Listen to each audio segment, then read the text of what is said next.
Alors je profite vite fait de la vidéo précédente et de la scène que j'ai là avec donc nos objets orbitaux là qu'on a créés il y a un moment et avec le tracer qui trace des lignes qui permettent de voir les mouvements des objets.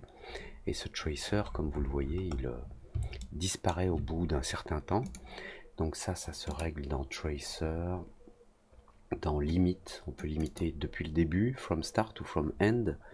Si je limite from start, vous allez voir ce qui se passe. Il va créer depuis le début, durant le nombre d'images indiquées là, 150, 100, pardon, et puis il s'arrête.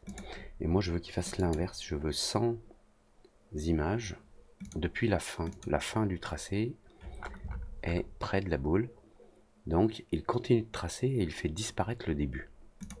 Alors ça c'est très beau. Le problème c'est que quand on fait des rendus, qu'on a préparé nos textures comme on l'a vu en R, le problème c'est que si on avance et qu'on recule dans la simulation, ou si on saute d'une image à une autre, on a du grand n'importe quoi. Alors, il n'y a pas directement de système qui permette de mettre le tracer en cache, mais on a une petite astuce qui est que on peut exporter ce tracé avec son animation dans un fichier de format alambic, c'est les fichiers .abc. Et puis on peut l'exporter autant de fois qu'on veut et utiliser plutôt le fichier, la version alambic que l'on a stocké sur le disque dur, plutôt que de demander au système de recalculer à chaque fois. Parce qu'on peut avoir des problèmes du type euh, si je lui demande de me calculer par exemple une image qui se trouve à la fin de mon animation, si l'animation est très longue, euh, Cinema 4D va recalculer l'ensemble et ça va prendre un certain temps. Donc pour éviter de perdre du temps et pour pouvoir scrubber, c'est-à-dire avancer, reculer dans notre animation et avoir un tracer qui soit correct, on peut l'exporter. Alors le plus simple c'est de sélectionner donc le tracer ici, là, tracer. Donc c'est celui qui crée les lignes orange là. Hein. Ensuite on a 500 images, ok. Donc soit on fait ici dans la liste des objets Export Selected Object as Alembic et on a les paramètres, soit on a l'objet sélectionné là et on va dans File, Export, Alembic, mais on sélectionne le petit engrenage là pour accéder aux paramètres. C'est grosso modo la même chose. Export Selected as Alembic. Voilà. On a une fenêtre de paramétrage et par défaut les paramètres ne sont pas ceux-ci. Mais là moi je les ai déjà utilisés comme ça, donc il a repris les derniers paramètres.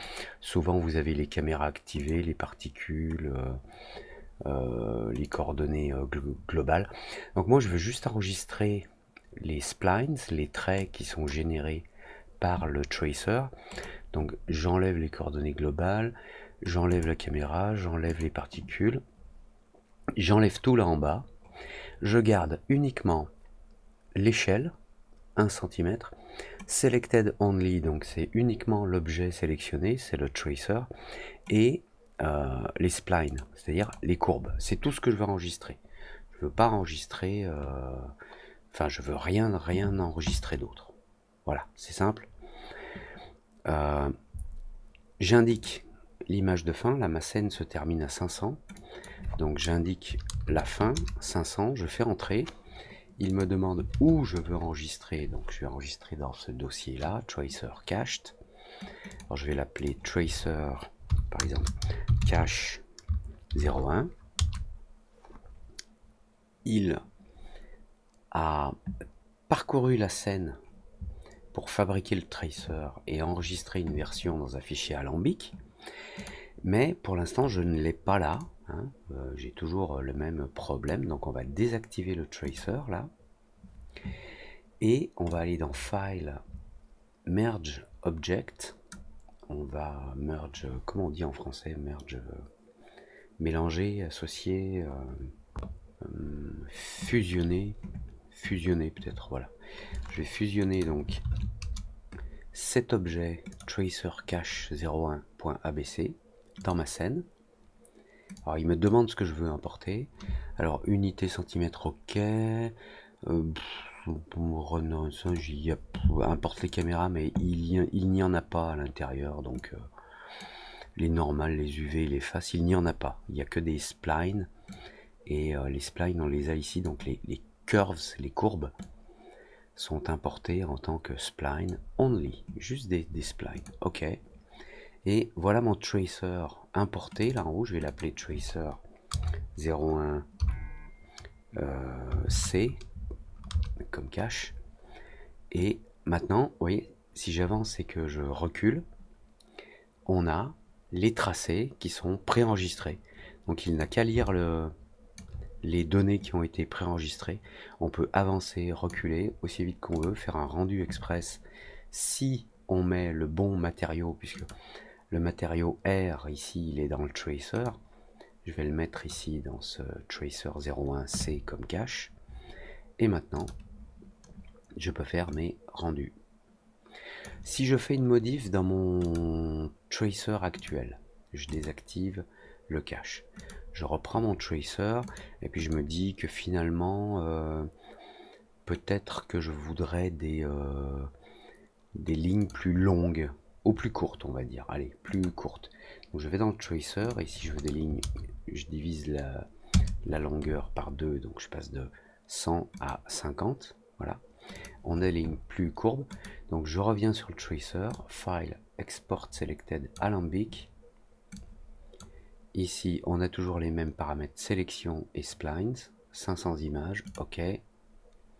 Je reprends le même fichier, je sélectionne le même fichier que j'avais avant, je l'écrase. Save, voulez-vous le remplacer? Oui. Ah, il me dit qu'il ne peut pas l'écraser parce qu'il est déjà utilisé. Oui, effectivement, il est utilisé par cet objet-là. Même s'il est désactivé. Alors attendez, je vais juste voir si par hasard, si on le désactive comme ça, ou si on revient, peut-être que si on revient au début de l'animation, on peut peut-être écraser directement le fichier. Non, il veut pas le fichier, il est utilisé. Bon, c'est pas grave. On prend le tracer, on fait un export, alembic, sélection uniquement les courbes, ok. Il me demande le fichier, je vais mettre cache 02, hop, et ici je le renomme tout de suite 02, et quand je vais dans les paramètres de cet objet importé, là, ici dans Path to Alembic File, je vais cliquer sur le petit dossier et lui dire prends le deuxième cache s'il te plaît. Maintenant je peux désactiver mon tracer et réactiver cet objet là pour voir ce que ça donne. Hop, voilà. Et donc on a la même chose avec des tracés plus courts et on peut refaire le rendu. Nickel. Et on peut faire un rendu, on peut être au début de la scène, aller dans les paramètres de rendu standard donc, et lui dire calcule-moi en manuel, calcule-moi l'image 490 à 490. Et si je fais un rendu dans la fenêtre de preview, c'est illico, parce que tout est stocké en cache ici, la position des sphères et les splines. Voilà, c'est tout pour cette fois. C'était comment mettre en cache un tracer dans un fichier externe alembic. Comme d'habitude, abonnez-vous, like, pas like, laissez un commentaire, as usual. Prenez soin de vous, ciao.